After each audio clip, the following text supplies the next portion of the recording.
Caitlin Clark, the league's biggest name, biggest draw, biggest everything, has announced she's not coming back. Not next week. Not next month. Not next season. The news hits like a meteor. Viewership tanks. Fans riot digitally and emotionally. Sponsors freeze. And as the league scrambles to pretend everything's fine, Sophie Cunningham walks in like she's had enough. And let me tell you, she does not hold back. No PR polish. If you're here for the real story and not the filtered version, subscribe. And if you're sticking around for the next meltdown, you better definitely subscribe. No league-approved sound bites. Just pure, unfiltered frustration from a player who's seen too much and stayed quiet too long. Sophie Cunningham, usually known for her grit on the court and straight-up, "I'm not here to be like" energy, puts the league on blast. She says what everyone's been whispering. The WNBA disrespected Caitlin Clark. Repeatedly, publicly, systemically. And finally, someone has the spine to say it out loud. Because the truth is, Caitlin didn't just leave because she was tired or hurt. She left because she wasn't protected. Not physically, not emotionally, not professionally. And Sophie is done watching the league sweep that under the rug.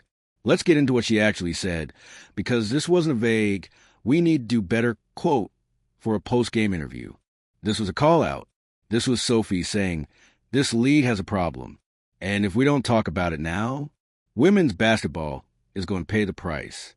She pointed to the targeting, the constant hits, the uncalled fouls, the fact that everyone saw it happening, fans, players, coaches, broadcasters, and yet somehow, game after game, nothing changed. Clark would get rocked on a drive, thrown to the floor, and the refs would just keep walking. And Sophie, she's not having it. She said, and I'm paraphrasing here, "You can't build your whole league around someone and then watch them get beat up every night and say, that's just a game." She called it for what it is. Disrespect. Not just from opponents, but from the system that was supposed to protect her. And let's pause for a second, because this is coming from someone who understands a game. Sophie isn't just a teammate. She's a vet. She's played this league long enough to know how the politics work. She knows who gets protection, who doesn't. And when she says it's broken, believe her. Sophie Cunningham knows what time it is. And she wasn't just defending Clark as a person. She was defending Clark as a business asset. Because that's what makes this whole situation even more absurd. Clark wasn't just good for the league. She was the league. Ticket sales doubled. Merch selling out. Broadcast deals riding on her name. Arena attendance through the roof as long as number 22 was on the floor. And somehow, despite all that, the WNBA let her get tossed around like she was just another rookie. No protection, no consequences. Just a play-through-it attitude that felt more like a dare than policy. So when Sophie says the league failed Clark, she's not wrong. And when she says there's jealousy behind that failure, yeah, she's really not wrong. Because let's be honest, the second Caitlin Clark started dominating the headlines, the league got weird. Suddenly every hard foul wasn't just part of the game, it was personal. The physicality had an edge. And Sophie, she called it. She called out the pettiness, the weird locker room energy, the players and fans who couldn't separate personal feelings from what was good for the game. She made it clear. This wasn't just about one player. It was about how the league treats excellence. And she didn't say that to stir the pot. She said it because she cares about the sport, because she knows what Caitlin Clark brought to the table. And she knows what the league just lost by not standing behind her. This whole situation has exposed something that a lot of people didn't want to admit. The WNBA has a culture problem, not on the surface, on the inside. A culture of competition over collaboration, jealousy over strategy, petty beefs over progress. And it's not just the players. It's top-down. It's baked into how the league operates, how it handles narratives, how it pushes or buries its stars. Sophie didn't just call out players. She called out the leadership. She pointed the finger straight at the people who allowed this to go on, who watched the league's most valuable player get run to the ringer and said, well, that's part of the job. No, It's not. What part of the job says your MVP should walk away bruised, disrespected, and done with your product? Because let's remember, Caitlin didn't retire. She didn't burn out. She didn't slow down. She left, voluntarily, for Europe, for a league that would actually treat her like she matters. And Sophie? She's not okay with that. She said what no executive dared to say out loud. We failed her. And if we don't fix this, we're going to fail the next one too. Think about the message this sends to the next generation. You got high school girls and college stars watching this unfold and wondering, is this really where I want to go? Because if the league can't handle one breakout star, what happens when the next one comes along? Cunningham's not just worried about Clark. She's worried about the future, about the legacy, about whether this league is serious about growth, or if it's just pretending. And here's what makes Sophie's words even more powerful. She didn't have to say anything. She could have stayed quiet, played the politics, focused on her own stats, and let the chaos unfold without her. But she didn't. She chose to stand up, to be that voice, even if it means ticking off league officials, teammates, or internet trolls. Because at the end of the day, what she said matters. And it's what fans have been saying for months. Protect your stars. Respect your stars. Build your league around them, not against them. And for a league that says it's about empowerment, that should be basic. But here we are, watching the one player who made casual fans care walk away, watching a teammate beg the league to care more, watching the walls of trust collapse in real time. This isn't drama. It's a reckoning. And if the WNBA doesn't listen to Sophie Cunningham, if they don't take her words seriously, then get ready. Because this won't be the last star who walks. This won't be the last fan who leaves. This won't be the last player who says, it's not worth it. And that's the real danger. Not just losing Caitlin Clark, but losing what she represented. Momentum, growth, relevance, the kind of storylines that make leagues go mainstream. So yeah, Sophie Cunningham went off. But she did it because someone had to. She saw the bigger picture. She saw the opportunity slipping through the league's fingers. And she said, enough. Now it's on the WNBA. Fix it. Own it. Reform it.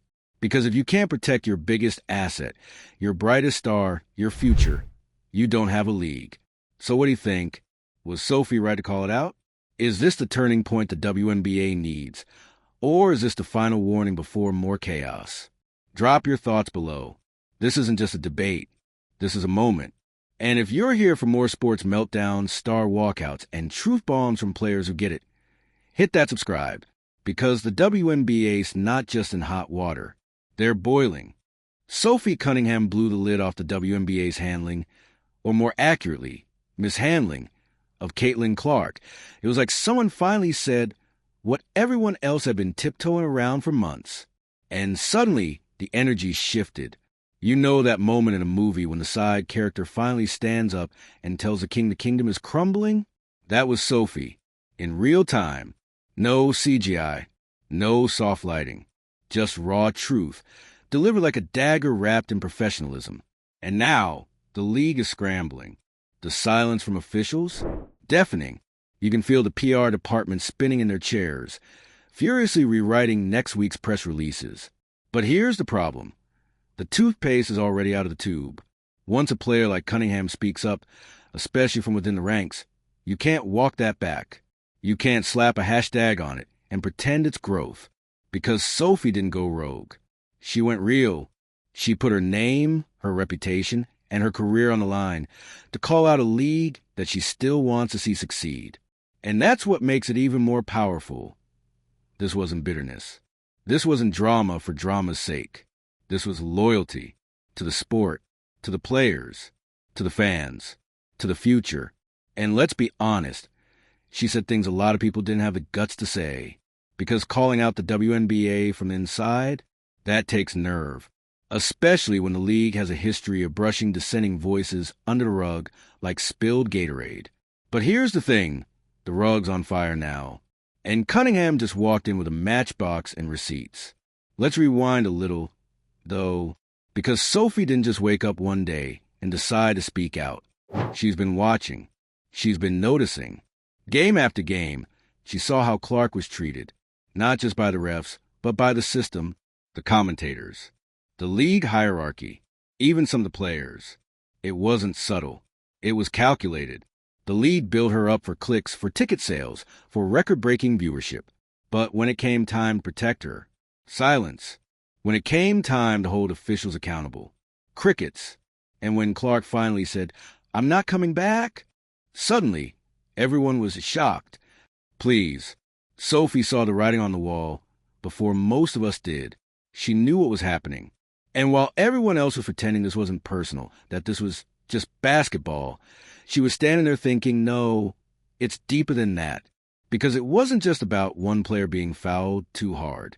It was about a culture that allowed it, that almost encouraged it.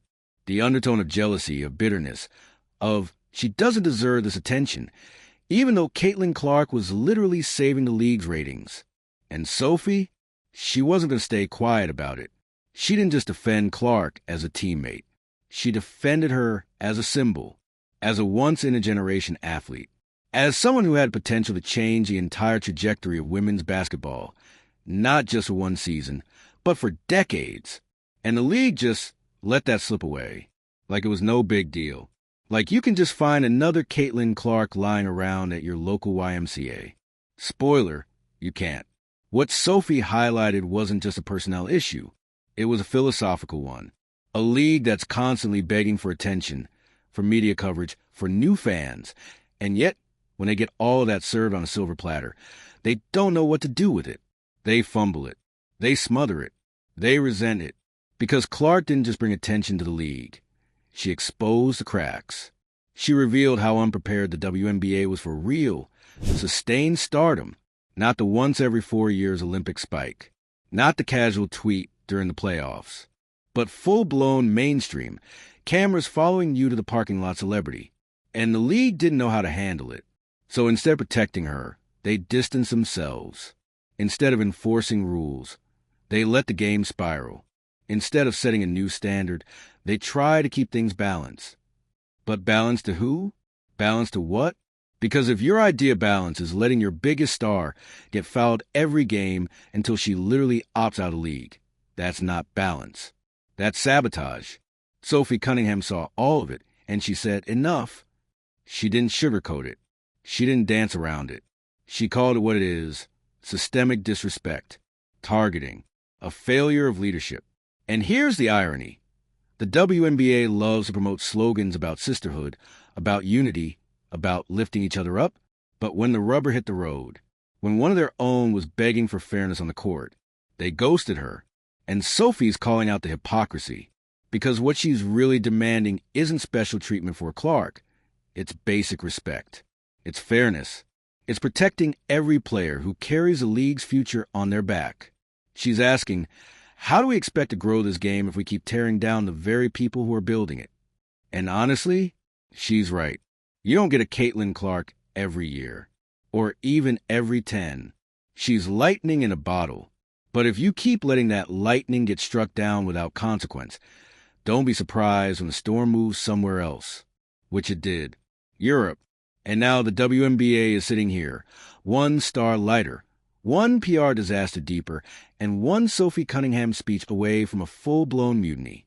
Because here's what happens next. And trust me, it's coming. More players will speak out. More fans will turn away. More incoming talent will start asking their agents, what's the international market like? And unless the league takes a long, hard look in the mirror, the wave that Clark started will become a drain, a slow bleed. Because if this is how you treat your stars, what does that say to everyone else? Sophie Cunningham was trying to warn the league, not destroy it, not shame it, but save it. Her rant was a rebellion. It was a rallying cry. Fix the culture. Fix the officiating. Fix the priorities. Stop treating excellence like a threat and start treating it like a gift. Or else, you'll be left with highlights and hashtags, but no actual growth. And the saddest part? It could have been different. The WNBA could have listened. They could have made a statement, enforced the rules, built around the biggest name they've ever had. But they didn't. And now, the most honest person in the room, Sophie Cunningham, is standing in the ruins, telling the truth, hoping anyone, is finally ready to hear it. Sophie Cunningham walks up, points to the damage, and says the quiet part out loud. That's not just bravery. That's a line in the sand. And guess what? The league is on the wrong side of it. See, Sophie's not just calling out officiating or favoritism or locker room politics. She's calling out the culture, the entire culture, the one that's been quietly festering under the surface for years. You know, the one that smiles in press conferences, tweets about women supporting women, and then lets its top talent get stomped on night after night, because deep down, it's still scared what real power looks like, especially when that power comes in the form of a 22-year-old phenom who changes the game just by stepping on the court. Let's be real. The WNBA has never known what to do with generational talent that comes with massive attention. It's like they get stage fright.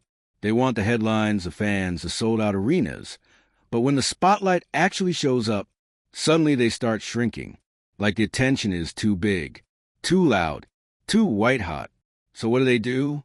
Instead of rising to the moment, they try to dull it, balance it, make it fair. You know what's not fair? Watching Caitlin Clark take uncalled elbows to the face on national TV and then getting lectured about respecting the game. You know what's not fair? Hearing commentators act like her fouls are learning experiences, while everyone else gets a free pass to throw shade and throw shoulders. That's what Sophie Cunningham saw. That's what she couldn't unsee. Because this isn't just about basketball. This is about what happens when a league built on resilience refuses to evolve when it finally has a chance to thrive.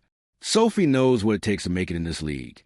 The grind, the grit, the years of playing second fiddle to underfunded programs and forgotten TV slots. And when someone like Caitlin Clark finally breaks through the glass ceiling and brings everyone else with her, what does the league do? It closes the window again. It goes quiet. It lets jealousy take the wheel. And Sophie's not about to co-sign that. Not now. Not ever. What makes this moment so explosive isn't just Sophie's words. It's her timing. Clark is gone. The league is hemorrhaging fan trust. The numbers are slipping. And Sophie stepped into that vacuum and said, "Y'all want honesty? Here it is." And fans are listening. Because let's face it, Sophie didn't just speak to the league. She spoke for the fans. For the girls in the stands wearing number 22 jerseys. For the dads who finally started watching games because their daughters couldn't stop talking about Caitlin Clark. For the millions who tuned in not because the WNBA begged them, but because Clark made them care. And when those fans saw the league's response to Clark's treatment, the silence, the spin, the passive-aggressive comments from opposing players, yeah, they noticed. That's why Sophie's words hit so hard. She validated what fans were already screaming into the void. You let this happen, and you're still pretending you didn't. But let's not pretend Sophie doesn't know the risk here. Speaking up like this, it's not safe. Not in a league where going against the grain gets you branded difficult. Not in a league where towing the line is practically a survival skill. But Sophie did it anyway, and that's exactly why it mattered. Because it wasn't calculated. It was raw. It was real. She didn't say what was popular. She said what was right. And the ripple effect is just starting. Other players are going to feel this. Some will clap in private. Others will roll their eyes and say she's being dramatic. But deep down, they know. They've seen it too. They've felt the tension. They've played next to the double standards. And they're watching now to see what happens next. Will the league listen? Or will it punish her for speaking out? Because let's not pretend retaliation isn't real. We've seen what happens when players speak out. Suddenly they get less media, less minutes, fewer brand deals. It's not always overt, but it's there. And Sophie, she knows that. But she also knows the cost of silence is higher. Because if nobody says anything now, the cycle continues. The league keeps chasing short-term wins while sacrificing long-term growth. And eventually, the talent pipeline dries up. The fans get tired. The energy fades. And all that momentum, gone. But it doesn't have to end that way. That's the heart of what Sophie's saying. There's still time. Time to fix this. Time to reform the culture. Time to make the league into what it could be. Not what it has been. But that starts with owning up. Not spinning. Not deflecting. owning it. And look, we all want the WNBA to win. No one's rooting for this league to fail, not even the harshest critics. But you can't grow if you're allergic to accountability. You can't build trust if you won't admit when you broke it. And you can't keep asking fans to invest when you keep treating your best players like they're disposable. So now the question becomes, who's going to join Sophie? Who else in the league has the courage to say, yeah, she's right, and we need to talk about it? Because one voice can light the fire, but many can burn the house down and rebuild it the right way. And that's the hope, isn't it? That this isn't the end of the WNBA's momentum, but the beginning of a new chapter, one where players aren't afraid to speak truth to power, one where stars are supported, not torn down, one where the league isn't just surviving, it's thriving. But that starts now, with this moment, with this truth. And if the WNBA wants to be taken seriously, really seriously, it has to start listening, not to the suits, not to the spin, but to the players, especially the ones like Sophie Cunningham who are willing to risk everything to protect the game they love. So let's give her a fake award, shall we? Most fearless player in a league that needed honesty more than hype. And she earned it. Now it's your turn. What do you think? Did Sophie Cunningham say what needed to be said? Or did she just stir the pot? Do you think the WNBA will change? Or are we about to see more stars pull a Caitlin Clark and say, thanks, but I'm good? Drop your thoughts in the comments. Don't hold back. And if you want more real talk, more player-led truth bombs, and more behind-the-scenes chaos from the world of professional sports, you already know what to do. Hit that subscribe, because in this league, the truth is just getting started.